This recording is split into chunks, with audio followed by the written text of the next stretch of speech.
tema de mi charla, de mi conferencia, es el estatuto de la misa de San Pío V,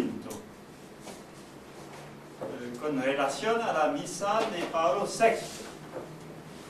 Porque una carta del cardenal Medina, que es el presidente de la Congregación por el Culto Divino y la Disciplina de los Sacramentos, del 11 de junio de este año, escrita al arzobispo de Siena, en Italia, dice que la misa de San Pío V estuvo abrogada por la nueva misa.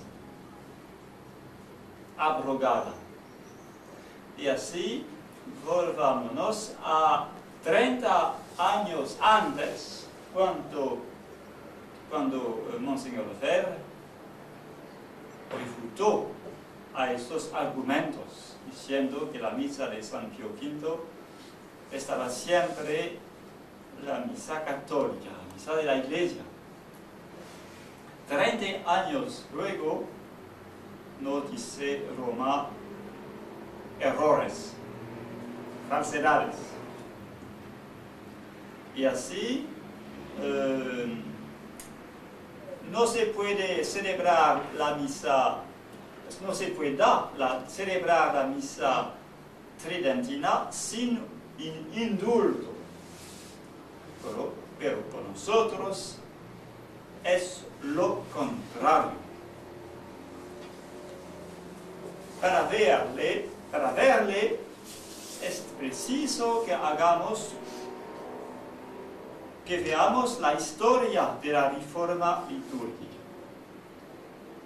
Es una cosa muy interesante porque aparecieron en los últimos años dos libros. El libro del arzobispo Aníbal Bumini, el autor de la reforma, titulado La Reforma Litúrgica, y últimamente un libro del cardenal Antonelli, que estaba miembro del Concilium para la Reforma. Pero antes es preciso hacer un histórico del Vaticano II sobre la liturgia. Es la Constitución sobre la liturgia Sacrosanctum Concilium, del 4 de diciembre de 63. El objeto de esta Constitución es la restauración general de la liturgia, suprimiendo, yo hago una citación, suprimiendo los elementos introducidos durante el curso de las 2 edades que corresponden mal a la naturaleza de la liturgia o que son inadaptados.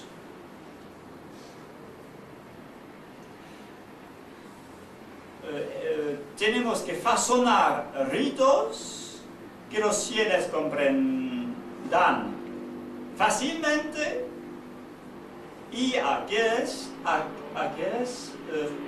participen llenamente, conscientemente, activamente y en común. Los principios, que son todos falsos, y lamentablemente que aceptaron los padres conciliarios. Y así también Monseñor Lefebvre. No vieron el mal de estos principios,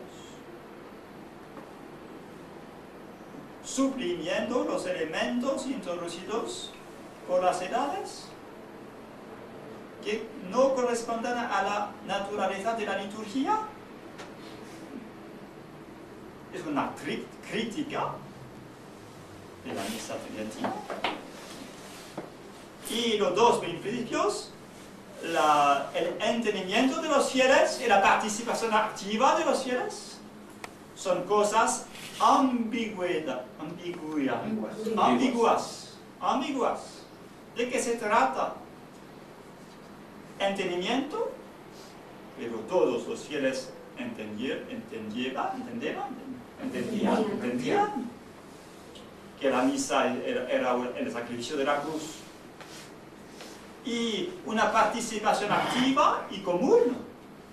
Pero ya había una participación interior, una participación espiritual. Es una ambigüedad. Y de estos principios siguen las normas que dio el Concilio Vaticano II. El número 30, favorecer las aclamaciones del pueblo, los gestos y las actitudes corporales. Es en el concilio, mis queridos amigos, está escrito en el concilio. El número 34, los ritos estarán de una brevedad remarcable. El canon segundo, sí. De una brevedad remarcable e evitarán las repeticiones inútiles. ¿Qué es decir repeticiones inútiles? Padre, ¿qué es esto? Kyrie eleison. Por ejemplo, Sí. pero no es lo más grave, es el ofertorio, que para ellos es una repetición de la consecración. Dijeron, la consecración basta, porque la consecración es la ofrenda del cuerpo de Jesús. Basta. El ofertorio ha nada que hacer, porque basta la consecración. El ofertorio es solo la posición de los dones de los fieles, la posición en el altar. Y así no se debe expresar una ofrenda en el ofertorio, solo la posición de los dones. Pero todo eso estaba en el concilio. Evitar las repeticiones inútiles. Pusieron los principios de los cuales sacaron luego las conclusiones. Pero todos los padres conciliarios lo vieron mal.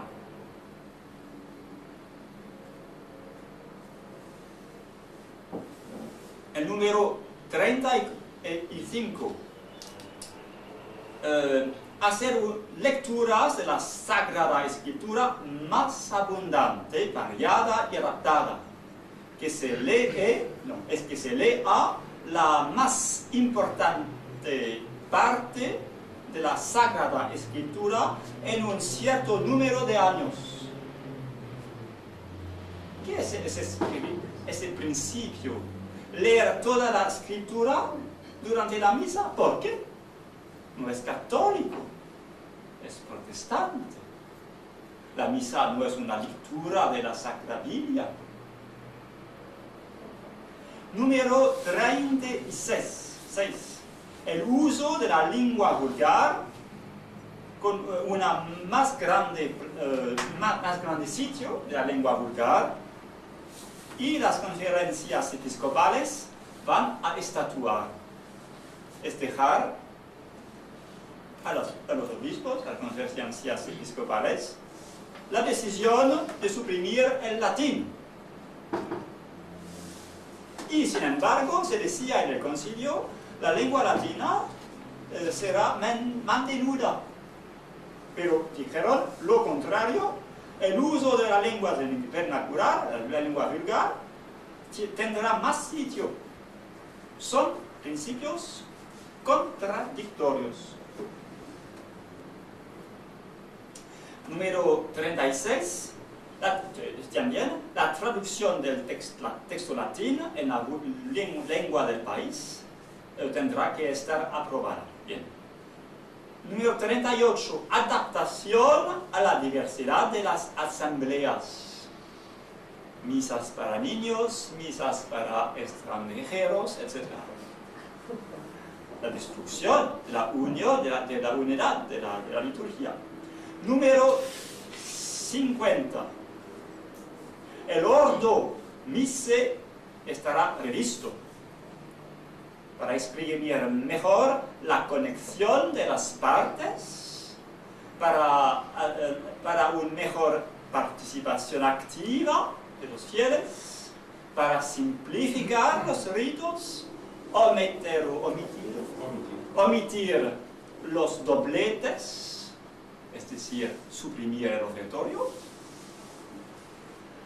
restablecer algunas cosas desaparecidas, es decir, el arqueologismo, lo que había condenado Pío XII, arqueologismo. Número 107, el año litúrgico estará revisto. El temporal tomará la preponderancia sobre el santoral, es decir, desprecio de los santos, espíritu protestante. Conclusión. Nuestra conclusión.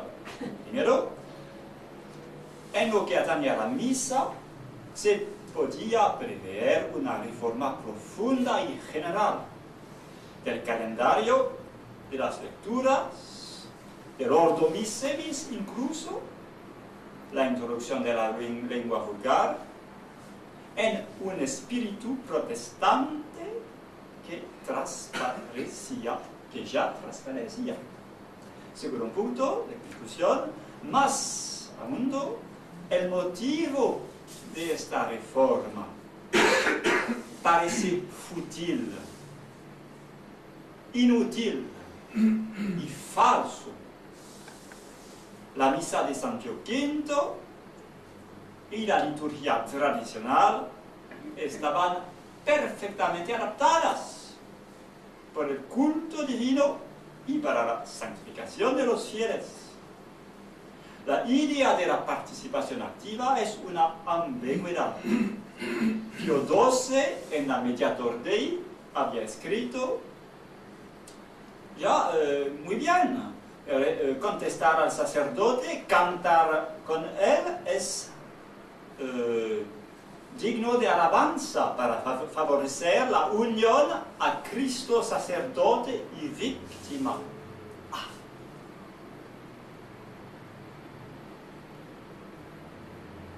Pero otras participaciones activas son legítimas. Por ejemplo, decía Pío XII, meditar piadosamente los misterios de Jesucristo o hacer otras oraciones durante la misa. Es legítimo, según Pío XII. Y así Pío XII condena la logomachía, la abundancia de las palabras, como una idea falsa, dijo Pío XII.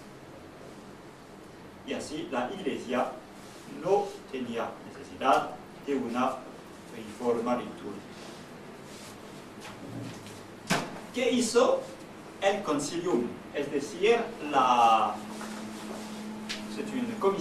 comisión creada por Paulo VI para reducir en aplicación los principios del Concilio Vaticano II. Paulo VI fundó el concilium,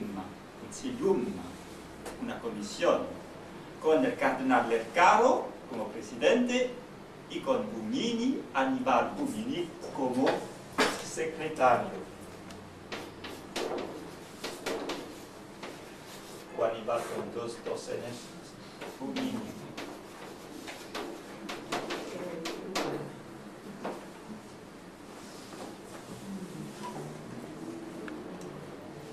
Tenemos el libro de Cardenal Bumini, que ha escrito la historia de la Reforma, y las memorias del Cardenal Antonelli, que últimamente apareció en italiano.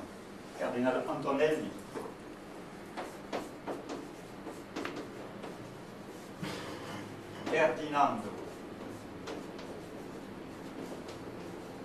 Ferdinando Antonelli que estuvo en los años 60 miembro del Concilium. Y él ha escrito sus memorias. Él escribe todo en el Concilium, todo está ordenado a un fin. Fasonar los ritos, fasonar los ritos, a fin de que los fieles los comprendan fácilmente y puedan participar activamente. Los principios, una repetición de lo que el Concilio Vaticano II dijo. Bien. Antonelli alabanza esos dos principios y pretende que esas dos cosas habían sido perdidas desde siglos. Los fieles no participaban a la liturgia y no comprendían nada de la liturgia. Es absurdo. Es una injuria a lo pasado de la Iglesia. Pero el Antonelli es el mejor de los miembros, el mejor, porque hace penitencia. Vamos a ver, su mea culpa. Él dice que estos principios eran la magna charta de la Reforma Litúrgica, la magna carta, magna charta. Él dice, el uso de la lengua vulgar viene de los dos principios y él habla de dos valores antagonistas. Es decir, la lengua latina y la lengua vulgar. Hay una contradicción. Y lamentablemente, el Pío XII, en su Mediator Dei, hay la misma contradicción. Citamos el Pío XII, malheureusement. El empleo, el uso de la lengua latina, el uso por una gran parte de la Iglesia, es un signo de unidad manifiesta y eclatante, y una protección eficaz contra toda corrupción de la doctrina original, dice Pío XII. Bien. Y aparente, luego dice, pero muchos ritos pueden servirse de la lengua vulgar, que puede estar muy profitable, muy aprovechable al pueblo. Punto. Sin distinguir nada. Pío XII. El uso de la lengua vulgar puede ser muy aprovechable al pueblo. ¿Pero cuándo? ¿En el canon? ¿En el ofertorio? ¿Cuándo? Es una lástima. En la Mediator Dei, yo regrette, lamento. La lengua vulgar tiene su sitio, naturalmente, en las lecciones. Porque las lecciones tienen un papel, no todo el papel, pero un papel de enseñamiento. Pero no es el único papel de las lecturas. Las lecturas tienen el primer papel de alabanza a Dios y de profesión de fe. La homilia, por el contrario, es el enseñamiento, la enseñanza, la homilia del sacerdote. Las lecturas, su primer papel es una profesión de fe. Y así no es preciso que todas las lecturas estén en la lengua vulgar.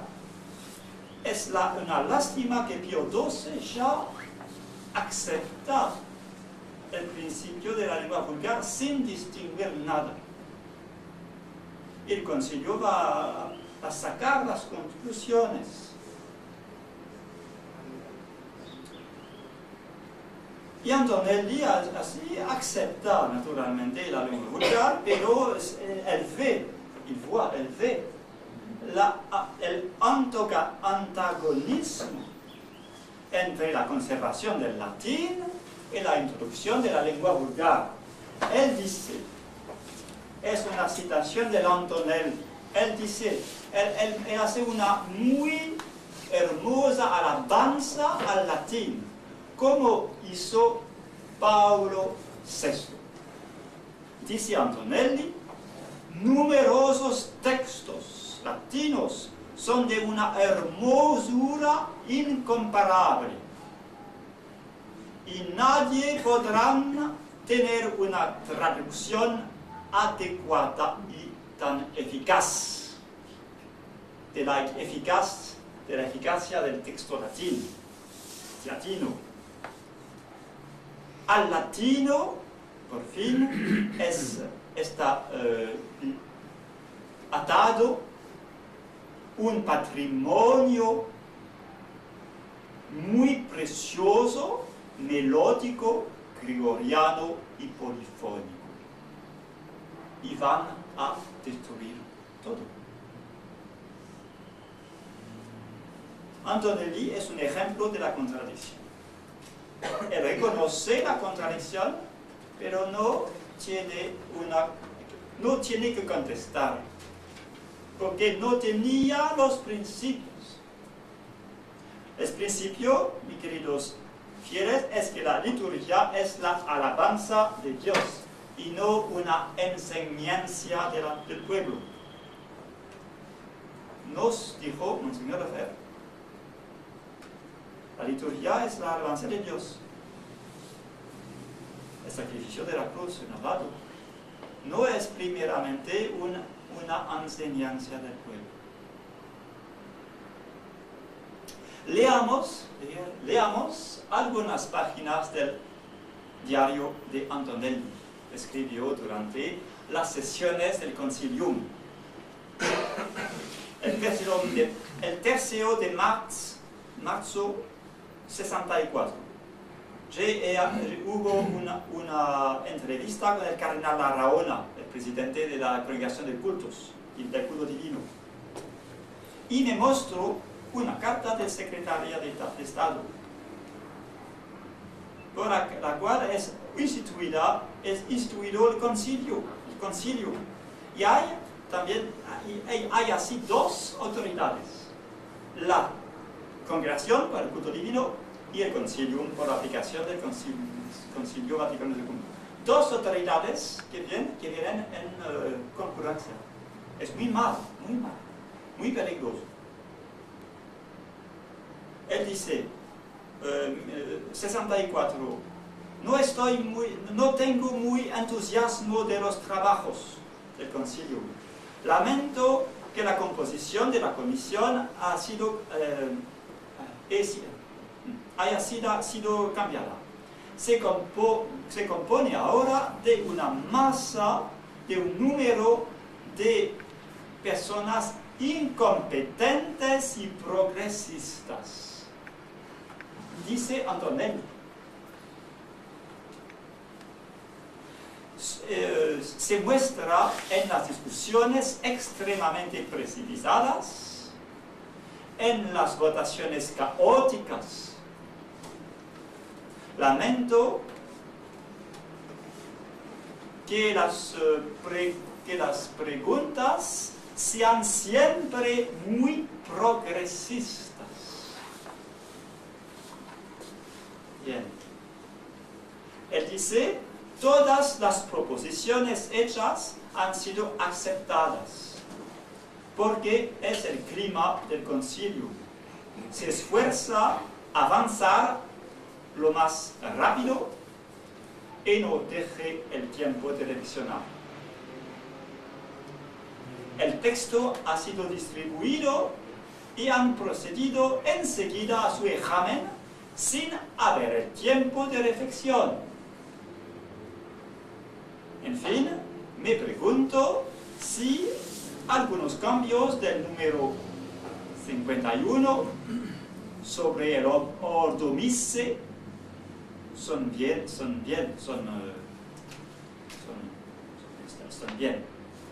Pero los espíritus son acalorados y quieren absolutamente avanzar.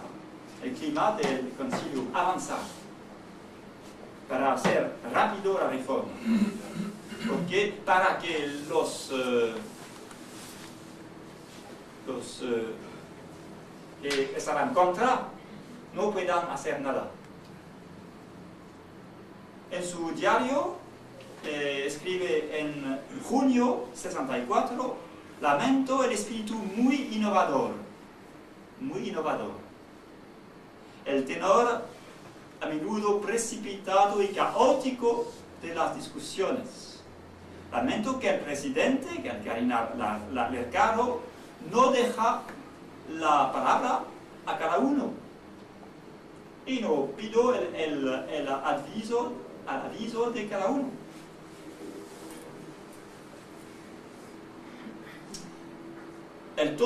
Lo todo es un estudio racionalista sobre la liturgia y no sostenido por la preocupación de la verdadera piedad. Es terrible. Un estudio racionalista, no verdadera piedad. Es la reforma litúrgica. Se la ve, reconoce. Haces una culpa. Él dice que sobre la forma con la que la reforma litúrgica estuvo llevada a cabo, Pablo VI estuvo amargo. Pío VI estuvo amargo. Pablo VI ha proseguido los trabajos del concilio con atención. Me acuerdo que Pablo VI, en una sesión del concilio, el 19 de abril de 67, ha intervenido personalmente, atacando. Yo estuve chocado que Pío XII esté amargo en la forma con la que la reforma litúrgica estaba sí, porque se experimentía capriciosamente en liturgia. Experimentos litúrgicos. Pero Pablo VI reforzó su confianza en el concilio. El Papa no remarcó que la causa de la gran desgracia era los arranques de la reforma del concilio. Los principios, los inicios. Peor, dice Antonelli, peor es el modo de las votaciones. Generalmente los votos o las votaciones habían lugar a mano levada, pero nadie contaba las sí y las no. No se contaba. Y nadie decía cuántos habían votado pro y cuántos contra. Todo era aceptado.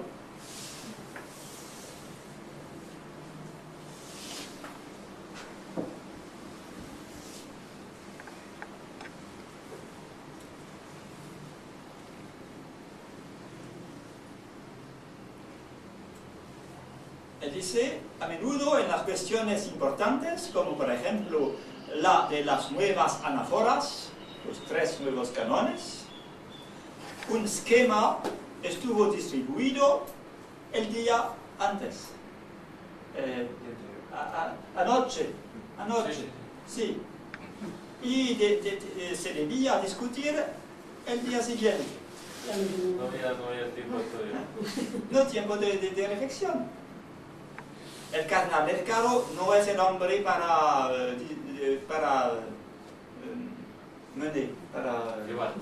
llevar una discusión.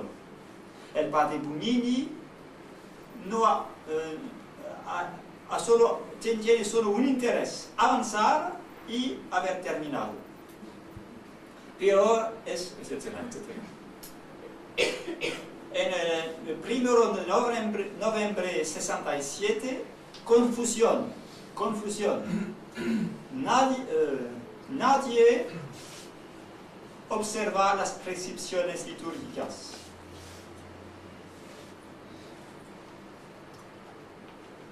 Los conservadores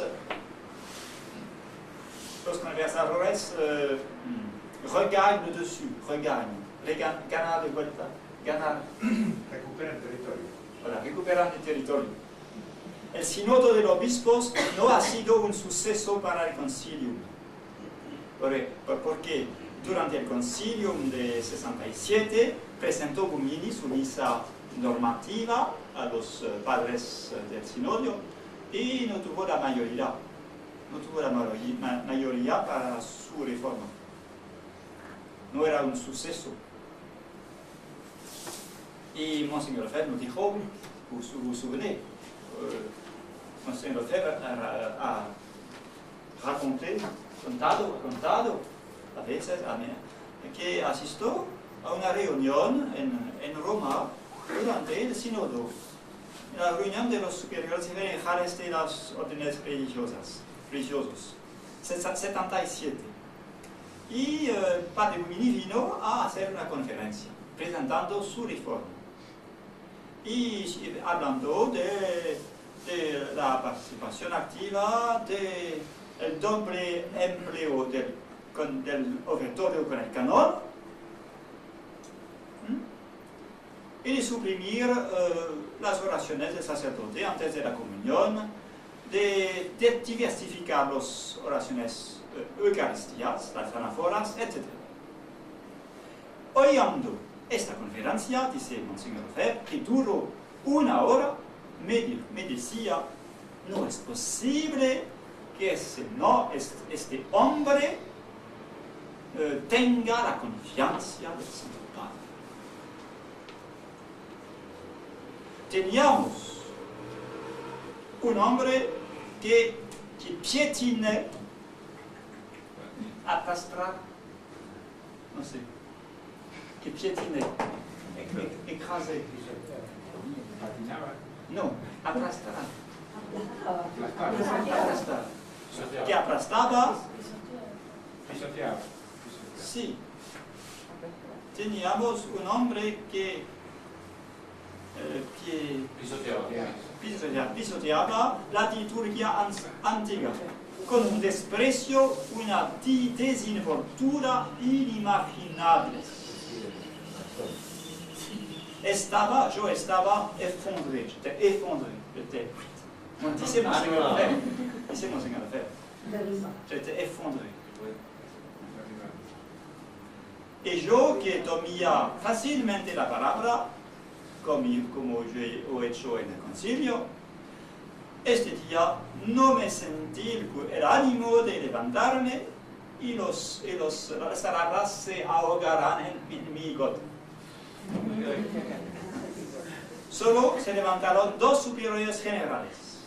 El primero dijo a Bugnini, padre, sí, yo comprendo, después de haber suprimido el confitor, el ofertorio, tales oraciones, su misa va a ser dicha en 10 o 15 minutos.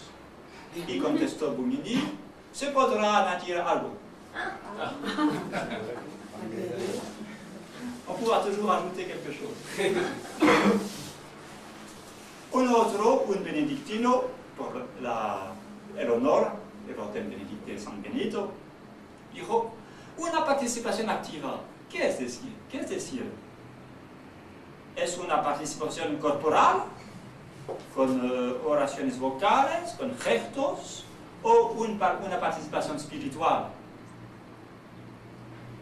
Bien, buena cuestión, buena pregunta.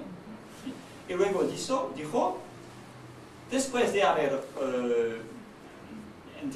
oído usted, sí, comprendo bien, toda misa es, la misa de usted es hecha en función de la participación de los fieles. Pero nosotros, benedictinos, en nuestras misas privadas son sin fieles. ¿Cómo vamos a continuar a decir nuestras misas sin pueblo? Y el Bugnini contestó, para decir la verdad, on n'y a pas pensé. No pensado. No habían pensado eso. La ligería con la que Bugnini hizo su reforma. Y Bugnini había sido rechazado de su cátedra de enseñanza en la Universidad del Laterano por causa de su modernismo, por el buen Papa Juan XXIII. El Papa XXIII había rechazado Bugnini del Laterano, pero Pablo VI le recuperó. Lamentable. Voilà. El autor de la reforma. Bien.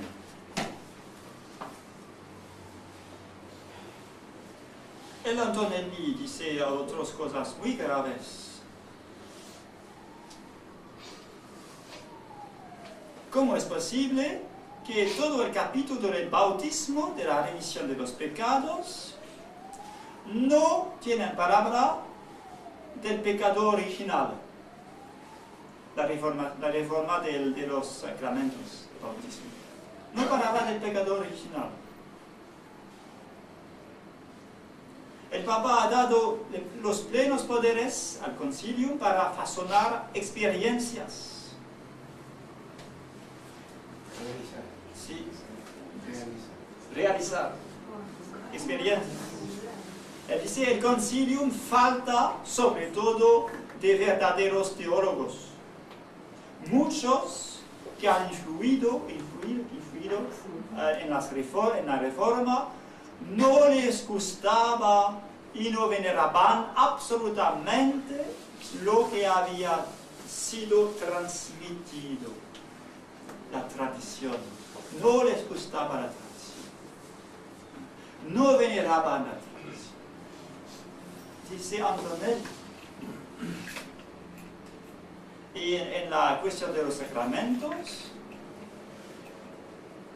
el concilio ha dado mucho en el sentido protestante, dice Antonelli. Y sin embargo, firmó Pablo VI la Constitución Missae Romanum el 3 de abril 1969. El abbé Dulac en este año hizo un análisis de esta constitución de Pablo VI diciendo que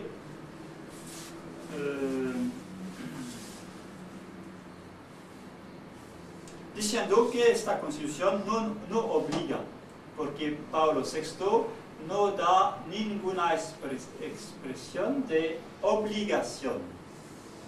Él presenta su nueva misa sin obligar, porque no hay ninguna expresión de obligación.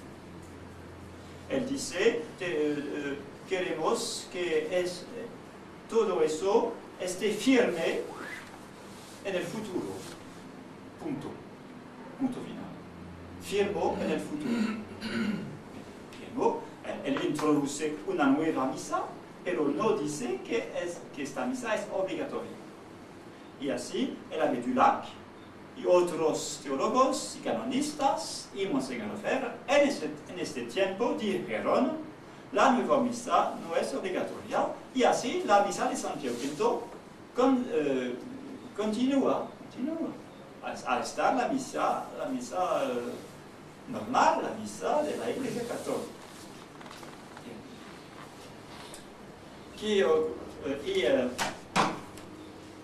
Luego, Monseñor Lefebvre reunió unos teólogos para hacer un breve examen crítico de la nueva misa y para hacerlo firmar para 2 cardenales que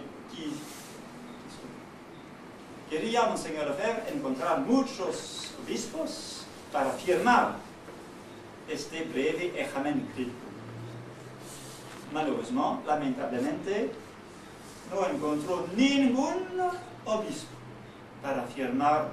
Solo 2 cardenales aceptaron, honorarios ellos, cardenal Ottaviani, retirado de la Congregación para la Fe, y el cardenal Bacci, 2 cardenales de Curia, Roma, que aceptaron firmar la carta introductoria al breve examen crítico que estuvo remitido a Pablo VI.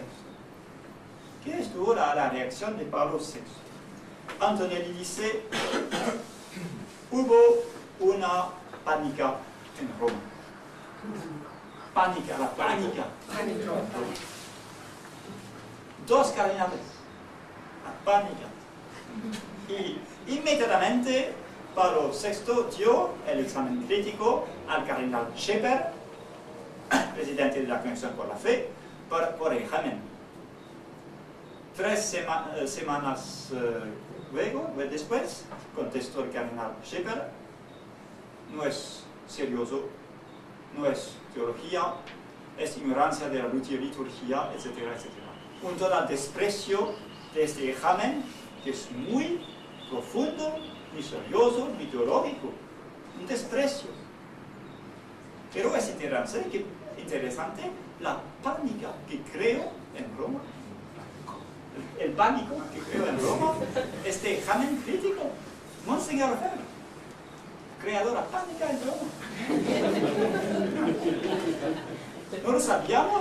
No lo sabíamos, pero el Antonelli dice ahora. Bien.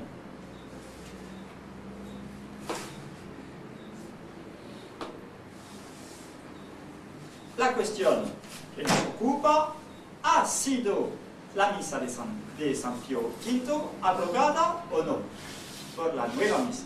Es la pregunta, es la cuestión que hemos dicho. Es claro que Pablo VI no tiene fórmulas fuertes de obligación. Es claro también que Pablo VI quería introducir su reforma progresivamente, porque era consciente que esta reforma era una creación, como decía Bugnini, y era Pablo VI consciente que una tal reforma no podía ser introducida por la fuerza, sino para una táctica progresiva. Y así no quiso Pablo VI expresar una obligación, ninguna obligación. Es claro. En 2 discursos siguientes, uno del fin de abril 1969, es decir, 3 semanas luego de la aprobación de la Constitución, y en un segundo discurso de 1976, el año de la suspensión de Monseñor, hubo 2 discursos en los que Pablo VI dijo, la nueva misa ha sido introducida para reemplazar la misa antigua. Bien. Pero estos discursos no tienen ningún valor canónico de derecho. Manifiesta una intención, pero no una obligación canónica. Es todo. Es todo. Yo soy persuadido que Pablo VI sabía bien que no podía imponer una tal reforma, que estaba una revolución. Estaba consciente de la revolución que estaba creando su reforma. Monseñor Lefebvre decía bien, la concepción de esta reforma, la manera con la que estuvo publicada, con ediciones sucesivas modificadas, la manera de obligación, la tiranía de las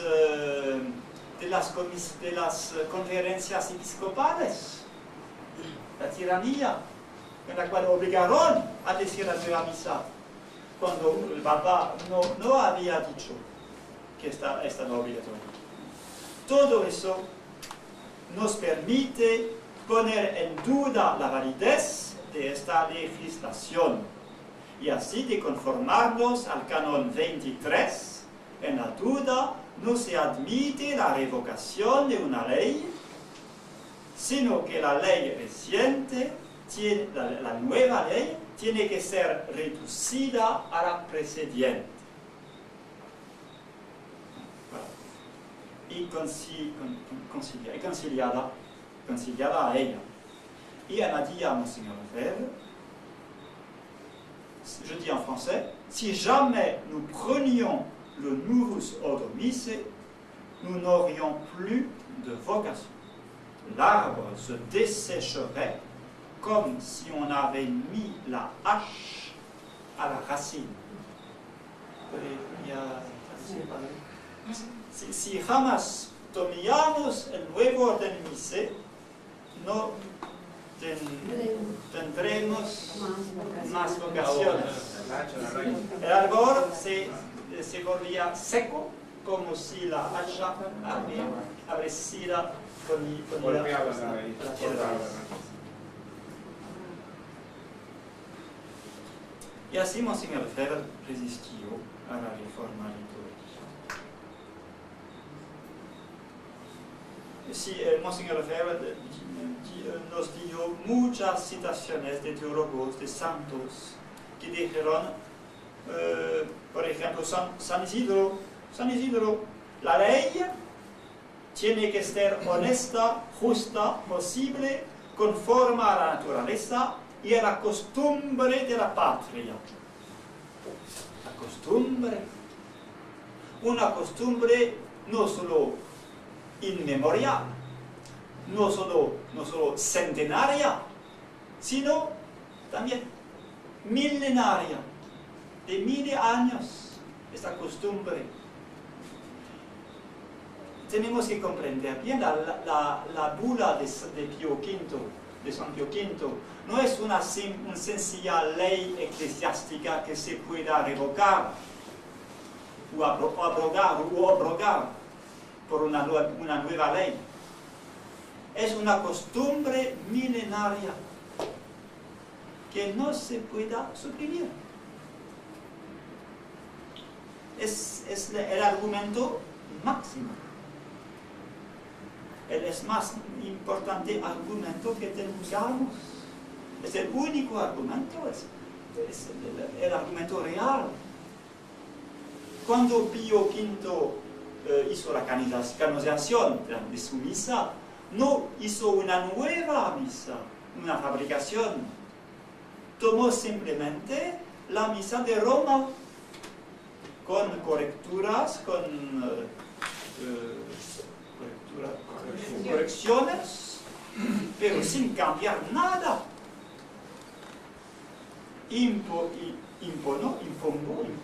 impuso simplemente esta misa a todo el mundo, a la excepción de los ritos bicentenarios. Bien, respecto a los ritos bicentenarios.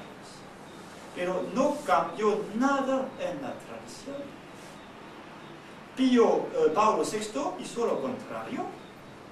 Hizo una creación, como decía Bumini, una creación, una revolución, una creación de especialistas artificial. Como dice el cardenal Ratzinger, ustedes saben bien lo que dijo Ratzinger en su Mia Vida, la Mia Vida, ha escrito. Dice, el Papa Pío V decidió que el misal romano, el tesoro latino de la ciudad de Roma,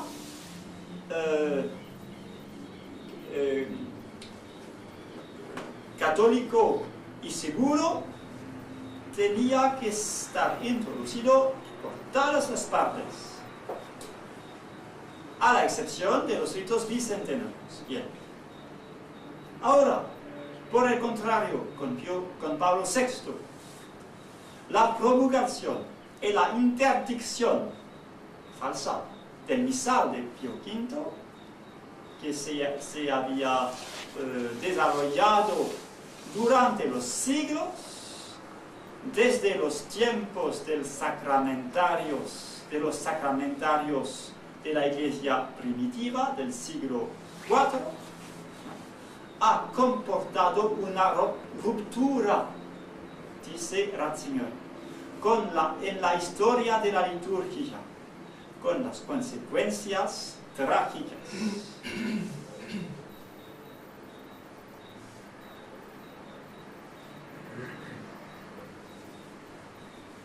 Pero el hecho que la reforma de Bumini se presentó como un nuevo edificio opuesto a lo que se había desarrollado durante los siglos y prohibiendo la tradición, es un proceso, es una novedad, dice Ratzinger.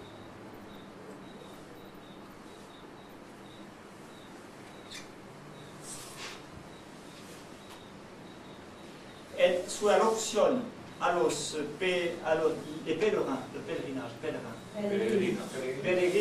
En su alusión a los peregrinos, el año pasado, a los peregrinos de las comunidades de Iglesia de Afflicta en Roma, en octubre de 1908, dijo Ratzinger, la autoridad de la Iglesia puede defender o limitar el uso de algunos ritos en situaciones históricas diversas, pero nunca prohíbe la Iglesia pura y simplemente un rito. Nunca. Y yo puedo añadir, cuando un papa hace una reforma del rito, por ejemplo del breviario de la misa, normalmente es siempre posible continuar con los antiguos ritos. Pues podemos decir la misa con un misal del siglo VI o VIII, es posible. Malgré les réformes successivas, a pesar de las reformas sucesivas, podemos ahora celebrar con un misal antiguo, porque hay una continuidad en las reformas sucesivas. Nadie hay una ruptura, nunca se puede haber una ruptura. Es el espíritu de la Iglesia. Y así, el mejor argumento para nosotros, es decir, el misal de San Pío V no es una ley, es una tradición, es una costumbre milenaria.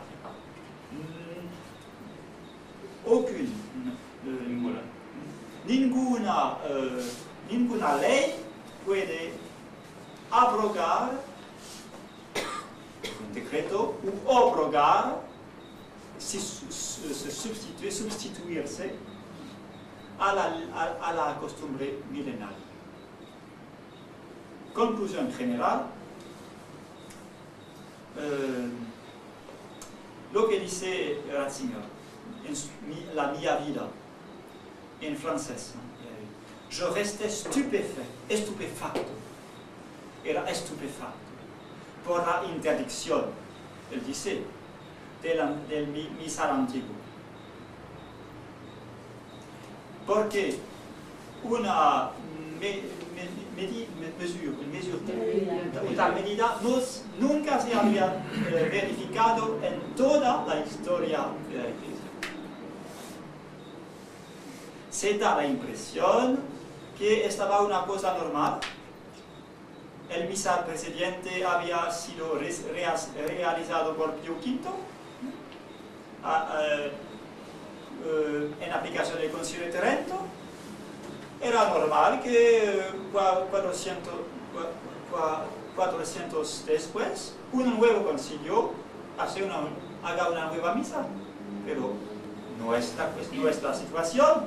La verdad histórica es otra, dice Ratzinger. Pío V se había limitado a hacer elaborar, no es elaborar, a hacer verificar el misal romano en uso, sin cambiar. Y Pablo VI hizo una reforma que no es una continuidad. Y dice Ratzinger, la continuidad no ha sido jamás destruida en la liturgia. Un misal de San Pío V que habría sido creado por él no existe. Pío V no ha creado su misal. No es una verdad histórica, es una contraverdad histórica.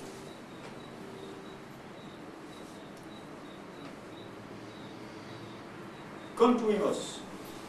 Para encontrar algo semejante a la reforma litúrgica de Aníbal Lumini y de Pablo VI, tenemos que regresar y salir del dueño católico y encontrar un precedente histórico no honorable, ciertamente, en la reforma litúrgica de los anglicanos y de Lutero, que destruyeron la misa romana, conservando algunas formas exteriores, como decía Lutero, el mismo Lutero. Incluso el canto gregoriano conservía Lutero. Y así, queridos amigos, podemos 30 años luego, no, pas 30 años, 25 años después, con Monseñor Fer, decir nuestro no a la reforma litúrgica con su declaración del 21 de noviembre de 1974. Monseñor Fer, esta reforma viene de todo de la Iglesia y conduce de todo a la Iglesia. Y no podemos aceptarla.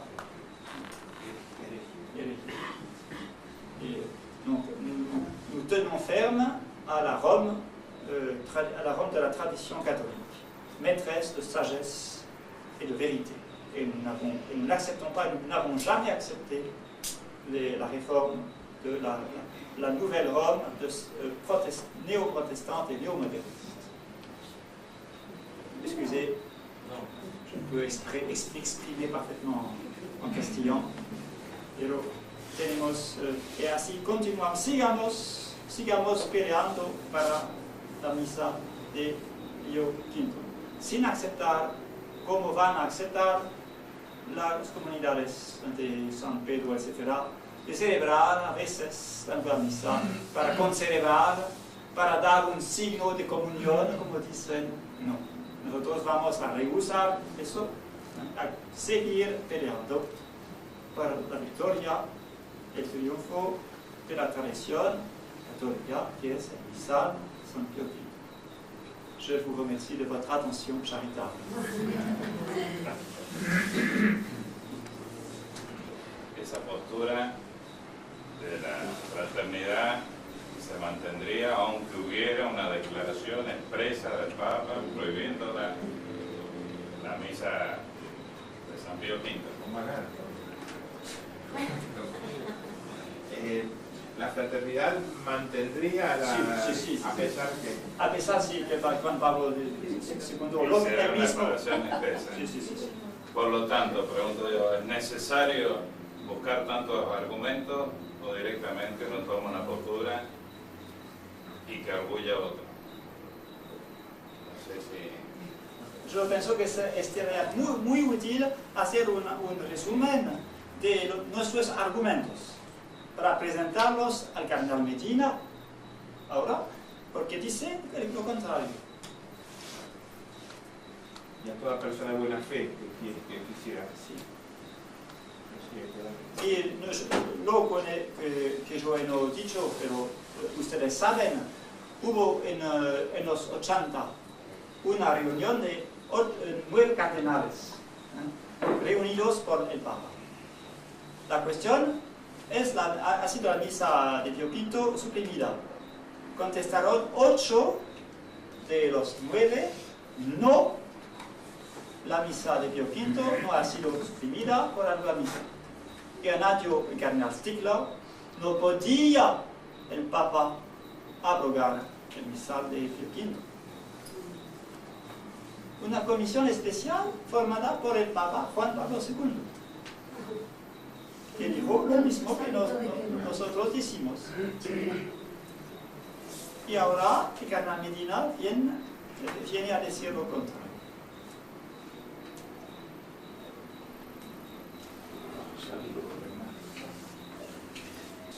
Por ejemplo, la declaración luterano-católica que ha sido firmada. Sí, yo he leído, es una declaración muy ambigua. Es sobre cada uno de los puntos de la doctrina de la justificación, es decir, de santificación por la gracia, hay 3 partes. Primera parte, la parte común, el acuerdo, lo que tenemos con los luteranos, dicen. Segunda parte, la interpretación católica. Tercera parte, la interpretación luterana. Si se lee bien, la primera parte, la parte común, es llena de ambigüedad, inaceptable. Es una contradicción. La segunda parte, la interpretación católica, es falsa.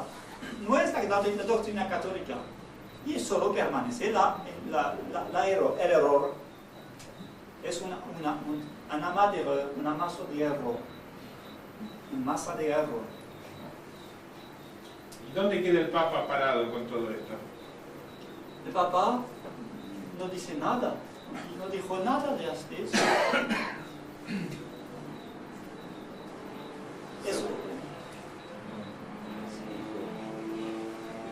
Es la destrucción de la doctrina católica definida por el Concilio Tridentino. Cuando, por ejemplo, dicen que las anatemas son suprimidas, y así todos los cánones que dice, si quien dice eso, anatemas son arrancados. Se puede entender entonces que hay una renuncia a la competencia aceptada por el Papa con esa declaración, a la competencia que tiene la Iglesia y el Papa en regir universalmente la doctrina y la moral. Hay una renuncia. El Papa no hizo nada en esa cuestión. Es una firma entre el cardenal y los luteros. Pero lo permite. Lo permite, sí. ¿Qué consecuencia canónica tiene la declaración? ¿Tiene alguna consecuencia? Para mí nada, no tiene nada, porque el Papa no aprobó no aprobó la declaración. De ninguna forma. La estimuló, pero no la firmó. Es Sí. un romano eso. Sí, no la firmó, no la firmó.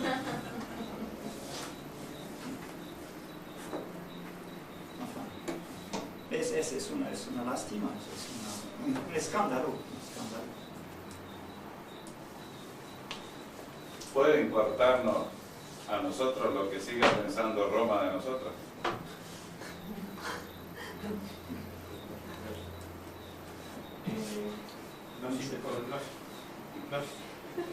Shouldn't matter what Rome thinks about us. El desprecio, somos fuera de la iglesia para ellos.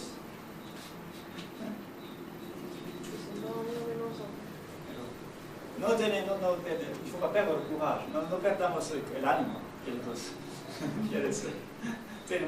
Por el contrario, nosotros tenemos la verdad y fidelidad a la tradición. Sí, pero no es por perder el ánimo, es por no perder el tiempo. Por ganar el tiempo. Ánimo tenemos.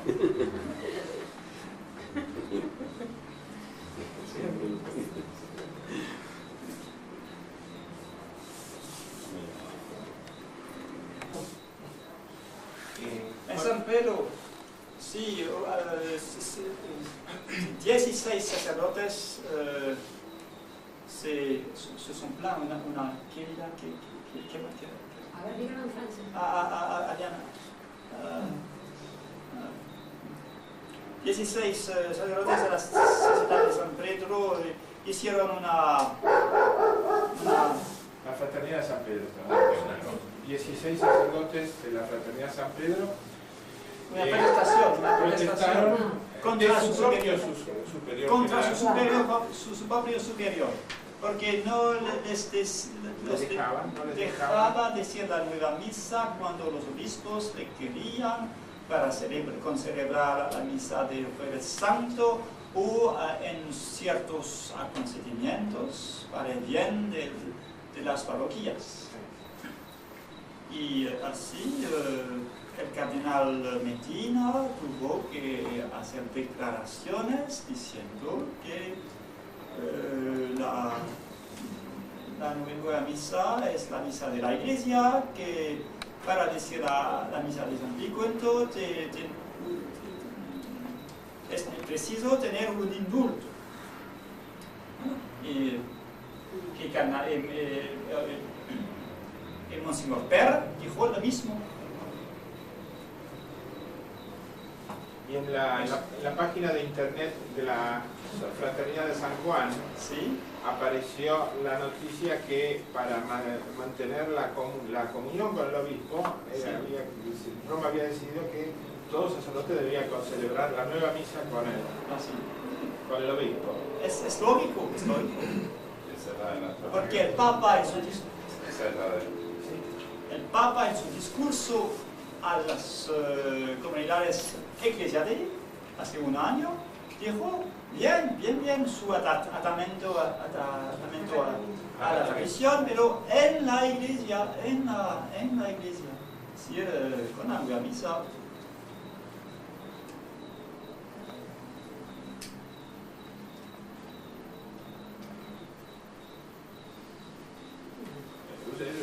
Son espinas clavadas los miembros de la fraternidad, especialmente los obispos, ¿no?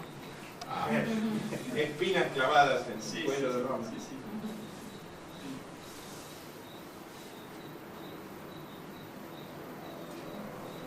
Y los acontecimientos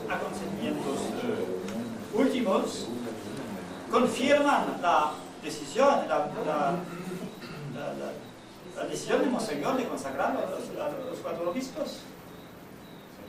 Porque dicen siempre, nosotros seguimos el protocolo que Monseñor firmó. No es verdad, porque Monseñor, no tienen un obispo, no tienen la mayoría en la comisión eclesial, no tienen el secretario de la comisión eclesial, son manos ligados entre los modernitas, entregados a los modernitas. Y ça serait notre situation si Monseñor avait accepté el protocolo.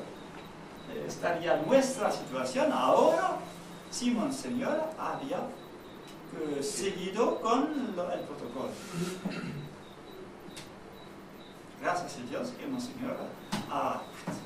Y en una reunión reciente, el padre de Liniers y el padre Bissig, superior de las fraternidades de San Pedro y San Vicente Ferrer, con el cardenal Medina, quisieron, digamos, como el protocolo, una especie de contrato, porque Roma les daba y ellos obedecían. Entonces, pidieron de Roma ciertos puntos que habían solicitado en ese protocolo, y el cardenal Medina dice, no podemos, no, pero el protocolo lo manda, no, pero no fue endorsado por el Papa, no fue aprobado, no fue firmado por el Papa. Entonces, le habían dicho lo mismo a la fraternidad 10 años después, ahora se lo están diciendo a ellos. O sea que desgobierna para todos lados. Claro, sí, es la ambigüedad Sí. entronizada. Para ellos y para nosotros.